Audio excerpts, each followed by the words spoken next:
Hello, and welcome to Susu's Kindergarten Videos. Today, I am really excited because I received a package in the mail. Several months ago, I sat down with Brent and Becky's bulb catalog and put together an order for my spring flowering bulbs. So they've arrived, and now I want to get ready to plant them. And I wanted to share with you exactly what is a bulb, and also share with you the bulbs that I've chosen to add to my perennial garden. First, this is a narcissus bulb or a daffodil bulb, and it's fairly large, and this one will get about 15 inches tall. And you can see this is going to be white with an orange cup in the center. And it's called Barrett Browning. That's the cultivar name. But a bulb actually is a storage unit. This bulb has everything this plant is going to need to flower. You can see here on the outside, there's this papery material that encases the entire bulb, and this is called a tunic. And this is the tip of the bulb. And down inside, there are scales that go around the bulb, and they will turn into leaves. And down in the very center of the bulb is the bud of the flower. And down on the bottom, you can see this round structure that's called the basal plate. And you can see the old dried roots coming out from the basal plate. And this is the way you would plant it. You would plant it with the old roots down or the basal plate down, and the bud will be pointing up. So that's basically what a bulb is. It's just a storage unit. And I will plant these here in the next few days, and they will get ready to bloom for the springtime. The next narcissus that I chose to add to my perennial garden is called Pacific Rim. And this is a yellow daffodil. And it has a little bit of an orange on the edge of the cup. And the round petals that are below the cup are called the perianth. Perianth. That's a little bit different. They look like petals, but on a daffodil they're called the perianth. So that's a new word to add to your vocabulary. But this is a Pacific Rim bulb, and you can see the tunic right here, and you can see how thin that is. It's just like paper. And the basal plate is here with the dried roots coming out. And this is the tip, of course. The next daffodil that I'm going to plant is called Pink Jewel, and this is an attractive white daffodil with the pinkish cup in the center, and the pink is just along the edge. So I'm excited about that one. And this is a fairly large bulb. It's not quite as large as this one is, the Barrett Browning. So I won't have to plant this quite as deep.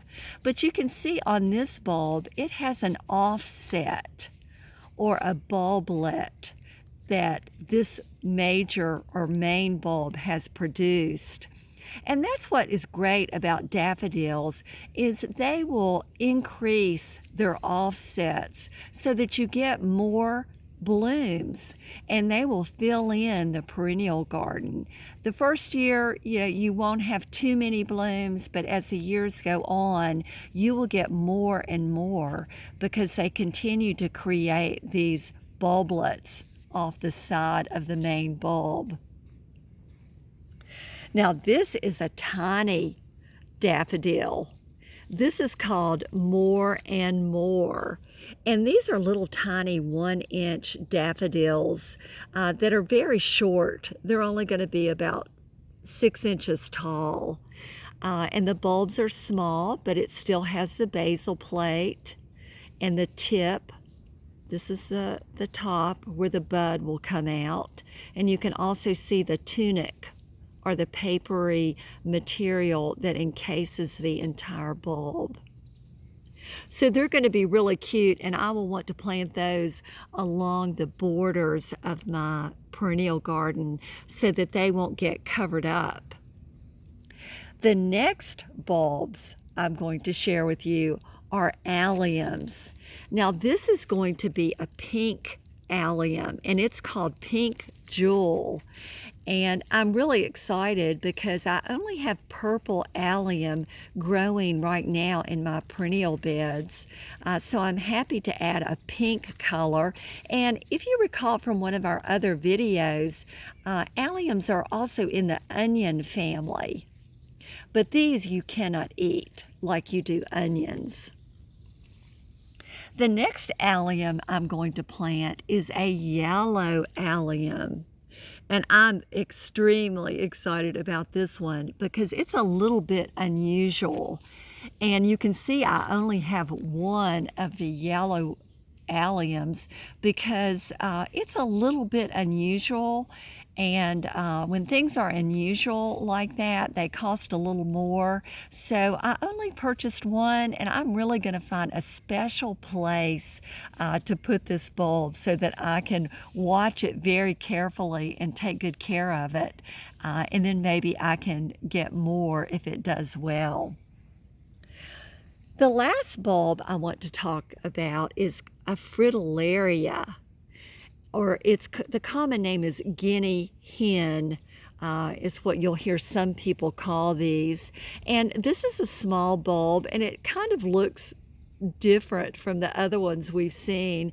You can clearly see the bulb bud coming out of the top here on the top, and on the bottom is the basal plate where the roots will come out. And sometimes with bulbs, you can't really tell what is the top and what is the bottom.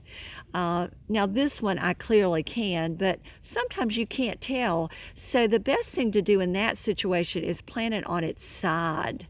And then the bulb will straighten itself up itself in the ground. So that's pretty cool.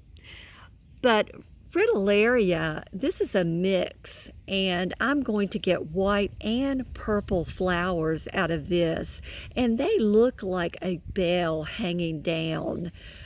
So they're very cute and delicate, and I'm excited to have them in my garden. So these are the bulbs that I'm going to plant here in just a few days. And as I said earlier, these are spring flowering bulbs. And if it's a spring bulb, you want to plant them in the fall so that they have time to get adjusted and start to send down their roots.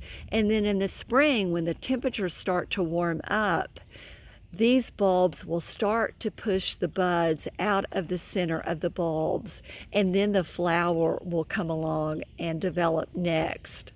So I'm really excited to share with you this information about bulbs. And if you have time this year, it would be awesome to go out and purchase some bulbs so that we'll have some spring color, because when it gets to be springtime, it's really nice to see the bulbs coming up out of the ground. It's your first sign that spring's on its way. So happy planting. Over and out from Susu's Garden. Love you.